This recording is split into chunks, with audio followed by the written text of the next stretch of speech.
I'm back from the OnePlus 10T launch event, and interesting stuff. Now, this right here is the OnePlus 10 Pro. I don't want you to confuse the 10T with the 10 Pro, and it seems like there's some of that going on. There are some complaints already about the phone, which I'm going to get into as we talk about the phone.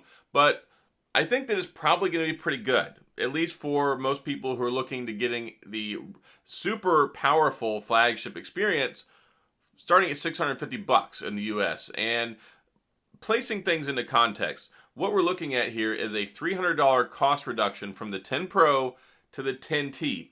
So you're not going to get all the stuff that you get with the 10 Pro. You're not going to get the upgraded camera stuff on the back, the pro level camera stuff, the Hasselblad cooperation. You're not going to get the Quad HD Plus. There are trade-offs, and a lot of that shows up with there's only IP54 dust and water resistance, which is fine.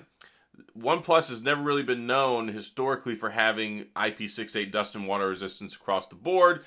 Shaves down on the price, all that good stuff. I don't really worry about it because I don't take my phone in the water. And, I mean, I try not to drop it in the water, but I mean, it's just one of those things where it's not, I don't think, as big of a deal. It's not the end of the world. Now, it does have a 6.7-inch screen. It does have 1080p, which at that price point I think is forgivable. When you look across the board, you look at the Pixel 6, you look at the Samsung Galaxy S21 FE, all that stuff kind of comes into the 1080p resolution, and that's fine. 120 hertz, the screen looks beautiful. It's a really nice looking AMOLED. It throttles down, adaptive refresh rate, and it will do that automatically with the algorithm built into Oxygen OS 13, which they have some upgrades and stuff there. They made some changes. What you see with this phone, if you look at the design language and you say this screams like an Oppo phone, then yes, it does very much look like an Oppo phone.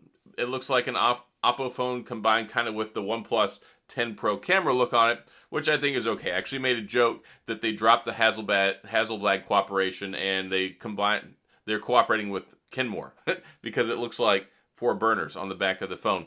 Anyway, just a little joke. I'm sure the camera's okay. It does have a 50 megapixel primary camera. It's not the same sensor as the one in the 10 Pro. It is a different sensor. It's a new IMX Sony sensor, and I made a tweet about this because they didn't really put a lot of emphasis in the keynote talking about how amazing the camera is. And if you've seen a OnePlus presentation before, you know they always like to talk about camera, especially when it comes to the Hasselblad stuff, and they'll get some National Geographic photographer. Literally, they did that before. When I went to the OnePlus 7 Pro launch event, they had a National Geographic camera guy talking about how he uses the camera and showing the pictures he got, which were amazing.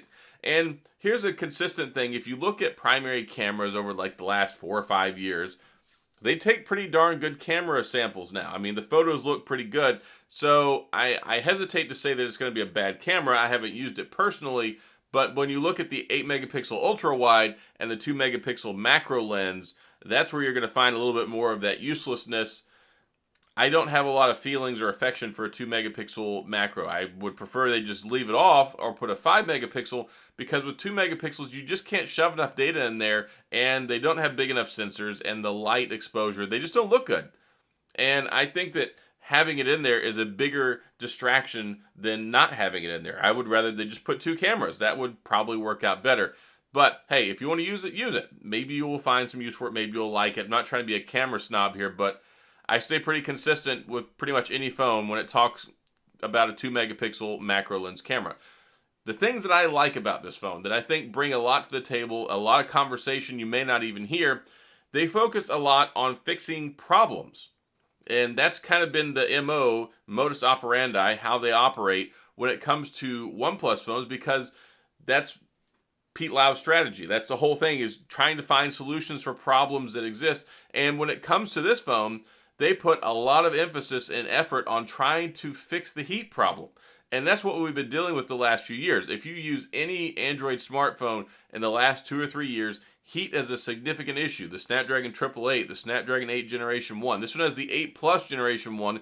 It's supposed to be 10% faster across the board, but 30% more optimization on power consumption. So you're going to get more power, less battery drain, but then also you're going to get less heat. And they did like the biggest, most outlandish heat piping, chambering, lots of stuff I don't really understand when it comes to heat dissipation, to where it's actually supposed to run, I think, about 5 Celsius cooler than most competitor Android smartphone flagships. And also they've got a new case that they're coming out with too, which if you use that, from the stuff I was seeing in the presentation, it looks like on average it's going to drop at about another 2 Celsius. So with the technology they put for cooling the phone and making sure that it doesn't run so hot, that keeps it from dropping frames, that keeps the performance up, that keeps the battery better, and it's just a lot of great things. And we've seen that. We've seen it with the Pixel chip, we've seen it with the Snapdragon 888 really bad last year, and the OnePlus 9 Pro really got a lot of flack for it. So much so, of course, they did their whole thing with the software last year, and they got caught for it, trying to throttle a bunch of the apps, which basically made them run like dirt. They ran, especially compared to what they were supposed to with the performance. They were just not a good thing. OnePlus got a lot of flack for that last year. So I think they've learned some problems. I think that they are applying some of the things they've learned to make a better overall phone. Talking about more network efficiency, trying to get around congestion to give you better performance in congested areas. Talking about better management of apps and installation and files and data transmission. A lot of different things that really take away from the experience. Less lag, better performance, smoother experience, faster, less heat. I like all that stuff. They were talking about that stuff, it was like music to my ears because those are things that I've noticed over the last year or two. So I think it's going to get a lot of things right in that area. And of course, yes, Oxygen OS, it still looks kind of a lot like Color OS. They're underneath the Oppo brand. It's not just OnePlus anymore on their own. So there's going to be certain things that they're going to take away from that. People are upset about the slider. So the mute switch slider over here that you can use to put it on vibration or you can put it on mute. Here's my thing. I didn't start using OnePlus phones till the 6T.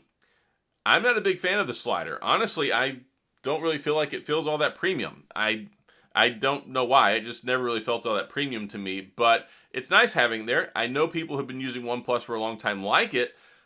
But I don't think it's the end of the world, especially since it's got a unibody design. It's going to be more structurally complete. You're not going to have to worry about it breaking like Jerry Rig Everything broke the OnePlus 10 Pro by snapping it in half basically with his hands because there was a weakness in the frame where the slider was at. So that is gone. That has been fixed. This is not something that they're going to do moving forward. The reason that they said that they did this is so that they could have more room for the internals, the battery, the heat dissipation, all that stuff, to make way for this supercharging. Now, I think it's called Super VOOC or something like that. VOOC.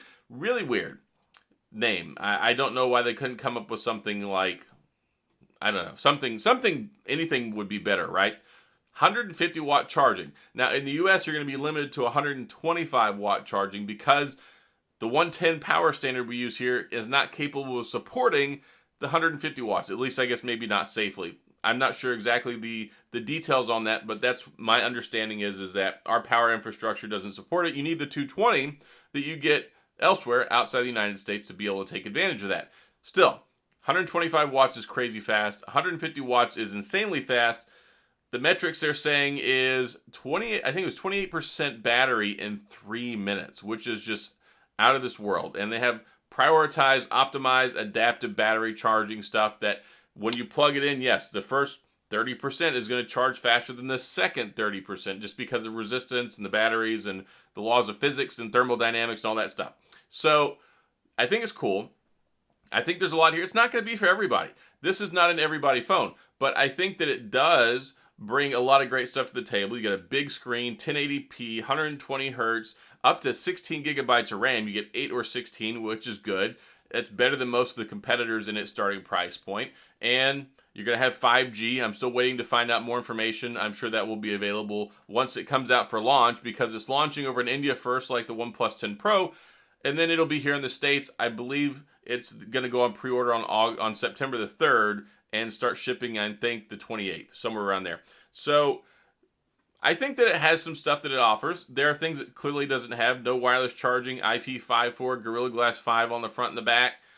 It's not the best phone out in the world, but it's also a mid-tier priced flagship experience on the performance, and I think that's what a lot of people like. There's a lot of semantics. People are like, oh, 60 hertz, 120 hertz, 1080p, Quad HD+, plus. You can't tell the difference in this. You can't tell the difference in that. Beauty is in the eye of the beholder. I'm just going to tell you that. I appreciate Quad HD Plus. I appreciate 120 hertz. I appreciate certain things. That's why I buy flagship phones. But I also see a place in the market for people who want to get that same level of performance without having to compromise. And then you can compromise in other areas where you may not care. A lot of people don't care about if you could drop your phone in the water for 30 minutes. A lot of people don't care about Gorilla Glass Victus. I actually don't even like Gorilla Glass Victus. So it's one of those things. I don't have mine yet. They're sending me out a review unit. I went to New York. I flew up there on my own dime, which cost me a ton of money to go do that. But it was great to go see people. I love New York. I love getting to go out to do this stuff. It's my first phone event that I've been to since the OnePlus 7 Pro 3 years ago, also in New York City. So it was a really nice change of events over the last 3 years. Got to see some friends, eat some good food, see the phone, go to the presentation.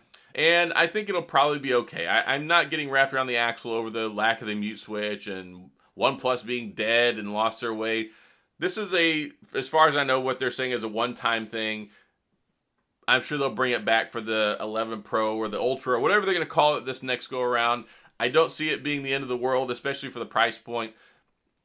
There are some things there that, yeah, I'm sure diehard OnePlus users may not care for, but clearly they moved away from that strategy. And if you see the writing on the wall, you see that they up 30% in sales in this category, up 15% in this one, market share increase, more phone deployment. They have clearly left that kind of niche super fan world that they were in, which I was never a part of, so I don't have a lot of heartache over it.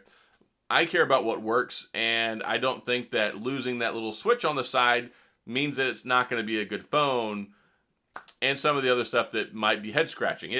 Maybe it is, maybe it isn't. We'll see when it gets here. We have plenty of time. Mine will be here probably the next couple of days, and then I'll be able to test it out and give you a full review before you can even pre-order it. So let's simmer down, wait for that. We'll see what happens, and we'll go from there. Actually, there's two more things I want to mention. It has a 4800 milliamp battery, which I think is probably fine, especially with the super, super fast charging. If you can get basically 30% of a recharge in like probably 5 minutes here in the United States, I don't have a whole lot of heartache over a 4800 milliamp battery.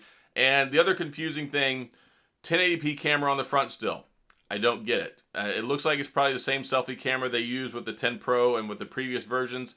I don't know why we keep getting this. I don't know why they can't go to 4K. I don't know why they can't, especially with the emphasis on selfies, especially with all the TikTok and YouTube shorts and Instagram reels and all that stuff that requires good quality selfie video and camera shots. I mean, I don't know. That's probably the most head scratching thing to me, because you get all these other great things and then you get that eyesore of still just the 1080p camera on the front. I don't understand. Maybe they can make it understand one day. I hope that goes away when we get the OnePlus 11 Pro or whatever it is, but that needs to stop. So that's it. I'm going to wrap it up. That's all I've got. If you have any questions or comments, please go down in the comment section. I'll get back with you. If you enjoyed the video, you found it helpful, please hit the like and the subscribe button and the little notification bell if you want updates when new videos come out. And as always, thanks for being here. I appreciate you watching, and I'll see you guys next time.